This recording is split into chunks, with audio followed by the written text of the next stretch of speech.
여러분 안녕하십니까? 4월 17일 금요일 뉴스투데이입니다.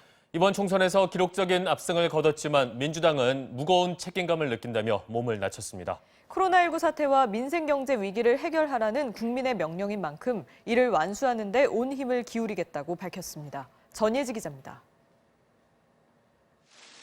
총선 승리 다음 날 치러진 민주당의 첫 회의는 세월호 6주기를 추모하며 묵념으로 시작했습니다. 역사적인 압승을 거뒀지만 승리를 자축하기보다는 최대한 자중하는 모습이었습니다. 이해찬 대표는 총선 승리의 기쁨에 앞서 무거운 책임감을 느낀다며 겸손하고 절실한 마음을 잃지 말아야 한다고 강조했습니다. 지금 민주당은 더욱 정신을 바짝 차려야 할 때입니다. 더욱 겸손한 자세로 민심을 살피고 말 한마디, 행동 하나도 각별하게 조심을 해야 합니다. 서울 종로에서 승리를 거머쥔 이낙연 국난국복위원장도 정치에 대한 국민의 실망과 분노를 기억하겠다며 몸을 낮췄습니다. 국민 여러분의 지엄한 명령대로 저희는 코로나19와 경제 후퇴라는 국난의 극복을 최우선 과제로 인식하며 그에 진력하겠습니다. 특히 긴급재난지원금 지급 등 민생경제 현안을 해결하는 데 속도를 내겠다고 강조했습니다. 속도가 생명인 만큼 4월 중에 서둘러 지급할 수 있는 방안도 찾아보겠습니다. 우리 생각만 고집하지 않고 야당 의견도 충분히 경청하겠습니다. 민주당 지도부는 오늘 국립현충원을 참배한 뒤 선거대책위원회 해단식을 가질 예정입니다. 민주당의 비례정당인 더불어시민당은 독자 원내교섭단체 구성 문제를 민주당과 협의할 수 있다며 고위공직자 범죄수사처 출범 때까지 독자 정당으로 남아있을 가능성도 시사했습니다. 비례대표 3석을 얻는 데 그친 열린민주당은 민주진영의 승리가 다행스럽다며 합당 등 향후 계획은 민주당 판단에 맡기겠다고 밝혔습니다. MBC 뉴스 전예지입니다. 충격적인 참패를 당한 통합당의 김종인 위원장은 변화가 부족했다며 패배를 인정했습니다. 통합당은 오늘 최고위를 열고 비대위 구성 문제를 논의할 것으로 보이는데 이 와중에 무소속으로 당선된 홍준표 의원은 조속히 당으로 돌아가 혼란을 수습하겠다고 밝혔습니다. 김준석 기자의 보도입니다. 무거운 표정으로 기자회견장에 나선 김종인 총괄 선대위원장은 국민의 지지를 얻기엔 통합당의 변화가 부족했다며 패배를 인정했습니다. 자세도 갖추지 못한 정당을 지지해달라고 요청한 것 매우 송구스럽게 생각합니다. 이에 앞서 황교안 전 대표는 통합당의 총선 참패와 서울 종로 낙선 결과의 책임을 모두 자신이 짊어지고 가겠다며 당 대표직을 사퇴했습니다. 저는 이전에 약속한 대로 총선 결과에 대해 책임을 지고 모든 당직을 내려놓겠습니다. 이에 따라 통합당은 1년 2개월 만에 비상대책위원회 체제로 돌아가게 됐습니다. 하지만 당장 당대표 대행을 맡아야 할 심재철 원내대표를 비롯한 최고위원들조차도 조경태 의원 1명을 빼고는 모두 낙선해 비대위 구성조차 힘겨운 상황입니다. 당내에서는 김종인 총괄 선대위원장이 비대위원장을 맡아야 한다는 의견이 나오지만 김 위원장은 가능성을 일축했습니다. 비대위원장은 아직 생각 없다고 하셨는데 무슨 여지를 납이야. 아내가 본인이 생각을 안 하고 있는데. 보수의 변화와 혁신을 주장해온 유승민 의원이 중요한 역할을 맡아야 한다는 의견도 있지만 당내의 거부감도 있어 부담으로 작용하고 있습니다. 공천 탈락 이후 무소속으로 출마해 생존한 홍준표, 권성동, 윤상현, 김태호 당선자들의 움직임도 주목됩니다. 이들은 당장이라도 복당해 당 수습에 나서겠다며 통합당을 압박하고 있습니다. 조속히 당으로 돌아가서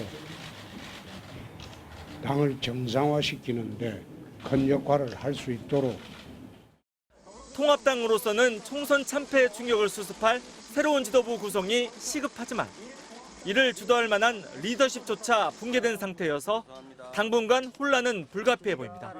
MBC 뉴스 김준석입니다. 지난주 미국에서 실업수당을 신청한 사람이 또 500만 명을 넘기면서 최근 4주간 약 2,200만 명이 일자리를 잃은 것으로 집계됐습니다. 미국의 코로나19 확진자는 65만 명을 넘어선 가운데 뉴욕주는 당초 이달 말까지 시행할 예정이던 셧다운 조치를 다음 달 15일까지 연장하기로 했습니다. 워싱턴 여홍규 특파원의 보도입니다. 미국 텍사스주의 푸드뱅크 주변에 무료 음식을 받기 위한 차량 행렬이 끝없이 이어집니다. 코로나19로 직장을 잃거나 수입이 줄어든 사람들이 급증하면서 푸드뱅크를 찾는 사람들이 늘고 있는 겁니다.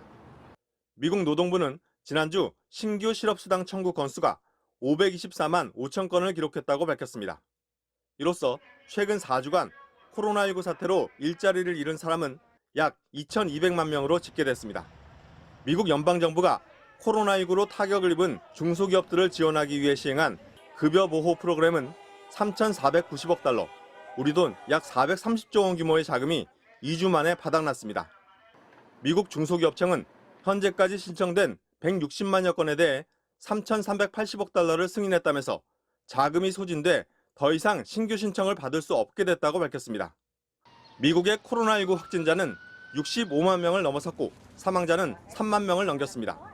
앤드루 쿠오모 뉴욕 주지사는 당초 이달 말로 예정됐던 셧다운 조치를 다음 달 15일까지 연장한다고 밝혔습니다. 1 month we'll continue the close down policies. What happens after then? I don't know.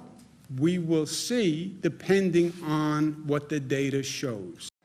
뉴저지주의 한 요양원에선 18구의 시신이 발견돼 경찰이 수사에 착수했다고 AP통신이 보도했습니다. 뉴욕타임스는 이 요양원에서 지금까지 68명이 사망했고 이 가운데 26명은 코로나19 확진 판정을 받았다고 보도했습니다. And as to why they were becoming deceased, whether it's related to COVID-19 or natural causes, we're not sure of. 또 시카고에선 불법 체류 아동보호시설 3곳의 입소자 69명 가운데 절반이 넘는 37명이 코로나19 양성 판정을 받았다고 폭스뉴스가 보도했습니다. 트럼프 대통령은 잠시 후 기자회견을 갖고 경제활동 재개와 관련한 입장을 발표할 예정입니다. 워싱턴에서 MBC 뉴스 여홍규입니다. 일본의 코로나19 확진자가 10,000명을 넘어섰습니다. 일본 정부는 도쿄 등 7개 지역에 한해 선포했던 긴급 사태를 전국으로 확대했습니다. 도쿄 고현승 특파원입니다. 아베 총리는 어젯밤 코로나19 대책본부 회의를 열고 긴급사태 선언 대상 지역을 전국 47개 광역단체 전체로 확대한다고 발표했습니다. 緊急事態措置を実施すべき区域を7都府県から全都道府県に拡大することといたします。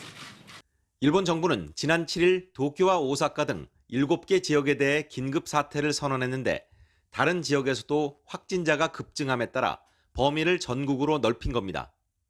일본의 코로나19 확진자 수는 어제 하루 574명이 더 늘어 10,000명을 넘어섰습니다. 일본 정부 발표에 따르면 홋카이도와 교토부 등 6개 광역단체의 경우 앞서 긴급 사태를 선언한 도쿄 등과 비슷한 속도로 감염자가 늘고 있습니다. 또 상대적으로 확진자가 적은 지역들도 여행이나 귀성 등 대도시에서 이동해온 사람들에 의한 전염 사례가 잇따르는 상황입니다. 특히 다음 달 초 골든위크 연휴 기간에 지역 간 이동을 통한 감염 확대가 우려됨에 따라 일본 정부는 다음 달 6일까지 전국 모든 지역에서 불효 불급한 귀성이나 여행을 피해줄 것을 당부했습니다. 한편 아베 총리는 소득이 급감한 가구에 한해 지원금을 주기로 한 방침을 바꿔 모든 국민에 대해 일률적으로 1인당 10만엔, 약 114만 원씩 지급하는 방안을 검토하고 있다고 밝혔습니다. 도쿄에서 MBC 뉴스 고현승입니다.